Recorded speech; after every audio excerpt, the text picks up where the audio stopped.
लोकतंत्र में चुनाव नेताओं के लिए इम्तिहान की तरह होते हैं और जनता नेताओं का इम्तिहान लेती है और उनके काम के आधार पर वोट देती है। वैसे तो लोकसभा चुनाव और विधानसभा चुनाव जैसे बड़े बड़े इम्तिहान तो 5 साल में आते हैं, लेकिन उपचुनाव जैसा टेस्ट तो होता ही रहता है। मध्य प्रदेश की सियासत में भी झाबुआ उपचुनाव बीजेपी और कांग्रेस की सियासत का टेस्ट है। इसके लिए दोनों दलों के उम्मीदवारों ने पर्चा दाखिल कर दिया है। अब जनता का दिल जीतने की बारी है, जिसके लिए दावों का दौर शुरू हो गया है। देखिए ये खास रिपोर्ट। प्रदेश में फिर चुनावी घमासान। झाबुआ में विधानसभा उपचुनाव बड़ा इम्तिहान, दोनों पार्टियों के उम्मीदवारों का ऐलान।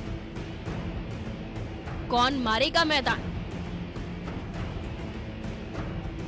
मई में हुए लोकसभा चुनाव के लगभग 5 महीने बाद प्रदेश में एक बार फिर सरगर्मी बढ़ गई है, क्योंकि झाबुआ विधानसभा का उपचुनाव है। ये उपचुनाव 21 अक्टूबर को होने वाला है।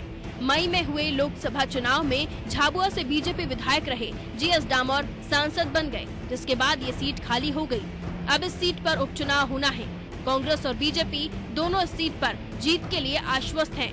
कांग्रेस ने जहां झाबुआ के ही दिग्गज आदिवासी नेता और कई बार उसी क्षेत्र से सांसद और विधायक रह चुके कांतिलाल भूरिया पर एक बार फिर दांव लगाया है, तो बीजेपी ने भानु भूरिया के युवा चेहरे पर भरोसा जताया है। भानु भूरिया झाबुआ के युवा मोर्चा के जिला अध्यक्ष हैं और एबीपी में उनकी सक्रिय भूमिका रही है, इसलिए बीजेपी उनके चयन को सही ठहरा रही है। भारतीय जनता पार्टी की ओर से केंद्रीय नेतृत्व ने श्री भानु भूरिया जी को झाबुआ के उपचुनाव में अपना प्रत्याशी घोषित किया है। भविष्य के हमारे उभरते हुए नेता हैं, युवा नेता हैं। आवश्यकता थी कि एक युवा नेतृत्व सामने आना चाहिए। उस क्षेत्र की जनता की मांग थी कि कोई युवा सामने आए, और इसीलिए एक युवा को, जो भारतीय जनता युवा मोर्चा के अध्यक्ष भी रहे हैं, उनको भारतीय जनता पार्टी ने अपना प्रत्याशी घोषित किया। हालांकि भानु भूरिया को उम्मीदवार बनाने पर बीजेपी में असंतोष है और कल्याण सिंह डामोर ने पार्टी से इस्तीफा दे दिया है। कुल मिलाकर ये अनुभव और जोश की लड़ाई है। इसमें दोनों पार्टियों की अपनी दलीलें हैं। झाबुआ चुनाव का सवाल है। कांग्रेस के बहुत ही वरिष्ठ नेता पूर्व केंद्रीय मंत्री कांतिलाल भूरिया जी को आदरणीय राहुल गांधी, सोनिया गांधी, प्रियंका गांधी और कमलनाथ जी ने टिकट दिया है चुनाव लड़ने के लिए, तो हम पूरी तरह से आश्वस्त हैं। आज नॉमिनेशन भरा जाएगा इस नवरात्रि पर्व में, और भूरिया जी का रिकॉर्ड रहा है। पिछले जब लोकसभा इलेक्शन हुआ था जनरल, तो जीत नहीं पाए थे, कुछ पीछे रह गए थे, लेकिन फिर बाई इलेक्शन हुआ, वो जीत गए। अब ये वाला जो इलेक्शन वैसे ही हम जीते हुए।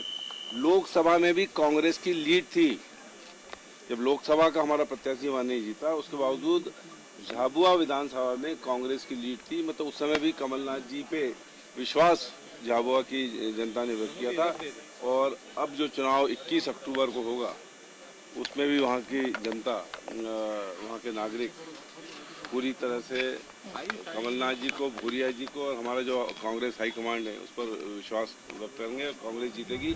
दोनों पार्टियों ने अपने अपने स्टार प्रचारकों की लिस्ट भी जारी कर दी है और नामांकन के दौरान शक्ति प्रदर्शन से ये बात साफ है कि कांग्रेस जहां सीट जीतकर अपनी सरकार के बहुमत के आंकड़े को और बढ़ाने पर आमादा है, तो बीजेपी झाबुआ विधानसभा सीट पर अपना कब्जा बरकरार रखने की कोशिश करेगी। अब जनता किसका साथ देगी ये तो 24 अक्टूबर को पता चलेगा, लेकिन फिलहाल ये बात तो साफ है कि दोनों दल एक दूसरे से 20 साबित होने में कोई कोर कसर नहीं छोड़ना चाहते।